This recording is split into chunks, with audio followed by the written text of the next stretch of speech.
Ready to dive into some serious cosmic mysteries. This time we're tackling Stephen Hawking's A Brief History of Time. It's a classic for a reason. Hawking had a knack for making these mind-bending concepts so accessible. Right. And today we're going deep. From the Big Bang to black holes, we'll try to unpack it all. But let's start at the beginning. How did we even get from picturing the Earth on a turtle's back to, talking about an expanding universe? Well, humans have always looked at the night sky and wondered. Early civilizations came up with stories, myths to explain it all. Sure, like constellations, we see shapes, tell stories. Exactly. But then along came thinkers like Copernicus. He challenged the whole idea that Earth was the center of everything. Right. It's not all about us. Then there was Kepler, figuring out planets move in these elliptical orbits, not perfect circles. Huge breakthroughs back then. Absolutely. And those breakthroughs paved the way for someone like Newton and his law of gravity. Suddenly, we could describe the movements of planets and stars with math, with precision. So we went from mythology to math. But even Newton's universe, it was still basically static, right? So how did we get to this idea that the universe is actually expanding? That's where things get really wild. It's where Edwin Hubble changed the game. Early 20th century, he's observing galaxies, and he notices this. Most of them, their light is redshifted. Means it's stretching, like it's moving away from us. And that redshift, that's the clue, right? It's like the farther a galaxy is, the faster it seems to be moving away. Exactly. And that observation, it led to the mind-blowing idea. What if the universe isn't static? What if it's constantly inflating, expanding like a balloon? Okay, so that's a pretty huge shift. Instead of universe, we have a universe in motion with a beginning. Enter the Big Bang Theory. Right. It suggests that everything, and I mean everything, started from this incredibly hot, dense state billions of years ago, and it's been expanding and cooling ever since. Okay, so all the stars, galaxies, even us, we all started from a single point. That's just wild to imagine. It's one of the cornerstones of modern cosmology, and we have evidence supporting it, like the cosmic microwave background radiation. That's like the afterglow of the Big Bang, right? Precisely. It's like looking back in time to the universe's earliest moments. And speaking of time, we can't forget about Einstein and his theory of relativity. That really shook things up. Right, because suddenly time isn't this constant, this rigid thing. Einstein showed it's relative, woven together with space to create this fabric, space-time, which can be warped and stretched by gravity. Exactly, and that's where things get really interesting, because that warping of space-time, it's key to understanding some of the most extreme objects in the universe. Black holes. Okay, black holes, those are definitely up there on the mysteries of the universe list. Yeah. What exactly is a black hole? Is it really like a hole in space? Well, imagine a region of space-time so incredibly dense that nothing, not even light, can escape its gravitational pull. That's a black hole in a nutshell. So what happens if you get too close? Is it like being sucked into a cosmic vacuum cleaner? Not exactly. It's more about the warping of space-time. Anything crossing the event horizon, the point of no return around a black hole, well, it's stuck. There's no coming back from that. Okay, no black hole vacations for me then. But here's the thing. If nothing can escape a black hole, how did Stephen Hawking come up with this idea of Hawking radiation? Didn't that kind of turn things on their head? Hawking radiation is fascinating. It suggests that black holes aren't entirely black, after all. It's based on quantum mechanics, this idea that at the event horizon, particle pairs are constantly popping in and out of existence. Sometimes one particle falls in and the other escapes, carrying away a tiny bit of the black hole's energy. So black holes are leaking energy. They're not these totally inescapable voids after all. It's a bit like a very, very slow evaporation process. And it highlights this deep connection between gravity and quantum mechanics, two areas of physics that scientists are still trying to fully unify. That quest for a unified theory, that's something that fascinated Stephen Hawking throughout his life, wasn't it? Yeah. To find this elegant, all-encompassing explanation for everything. Absolutely. It's like searching for the universe's ultimate rule book. And it's a search that continues to this day. So we've got black holes, expanding universes, a quest for a theory of everything. Hawking really tackled some of the biggest questions out there. And that's what makes his work so compelling. He wasn't afraid to tackle the big questions, the ones that really make us think about our place in the cosmos.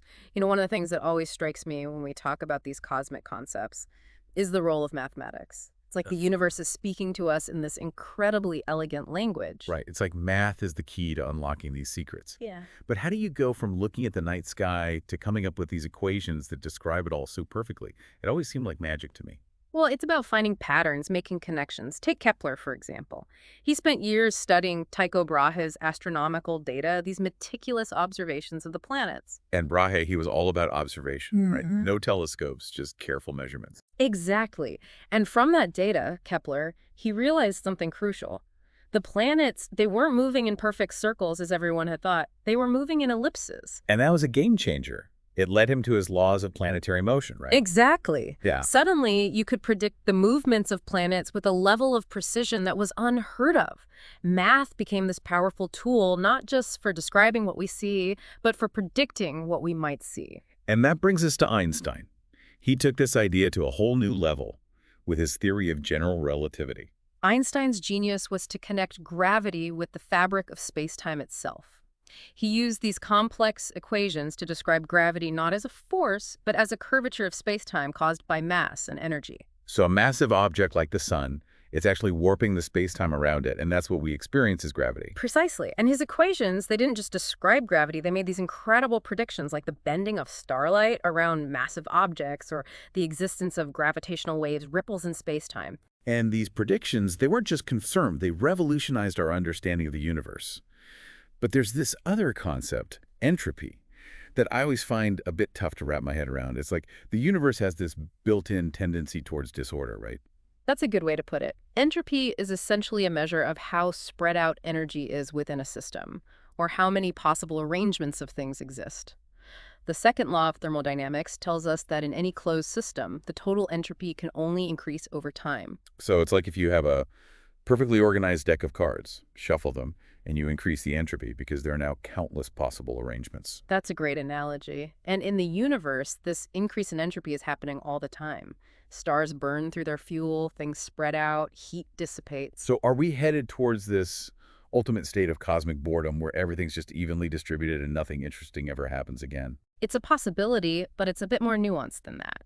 Entropy isn't inherently a bad thing. In fact, the increase in entropy is actually what allows for the formation of complex structures in the first place. Think about how stars are born, for example.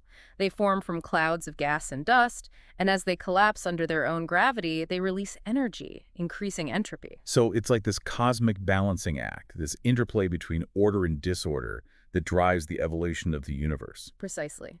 And it's important to remember that while the universe as a whole tends toward increasing entropy, there are pockets where order and complexity can emerge, like life itself, for example. Right. Life seems to defy entropy in a way by creating these incredibly complex and organized structures. But as we're trying to understand all of this, we keep bumping into these mysterious entities, dark matter and dark energy. What's the latest on these cosmic enigmas? They really are the biggest mysteries in cosmology right now. We know dark matter exists because we see its gravitational effects on galaxies and galaxy clusters. It's like there's this invisible scaffolding holding everything together that we can't see or directly detect yet. Exactly. It doesn't interact with light the way ordinary matter does, so it's invisible to our telescopes. But we know it's there, lurking in the shadows, making up a significant chunk of the universe's total mass. It's a bit unnerving, honestly, to think that we're surrounded by this invisible stuff that we know so little about. It's definitely humbling. And then there's dark energy, which is even more perplexing. We know it's there because we see its effects on the expansion of the universe. Right, it's causing the expansion to accelerate, like there's this anti-gravity force pushing everything apart. Exactly. And what's truly mind-boggling is that dark energy seems to make up about 70% of the universe's total energy density. So the majority of the universe is made up of stuff we can't see and don't understand. It makes you wonder what other surprises the universe might be hiding. That's what makes cosmology so exciting. There's always more to discover, more mysteries to unravel. You know, diving into a brief history of time, there's this one concept that always throws me for a loop. Imaginary time. It sounds like something out of, well, science fiction. It's definitely one of the more mind-bending ideas out there. Hawking used imaginary time as a tool, a way to try and bring together two of the biggest, most successful theories in physics.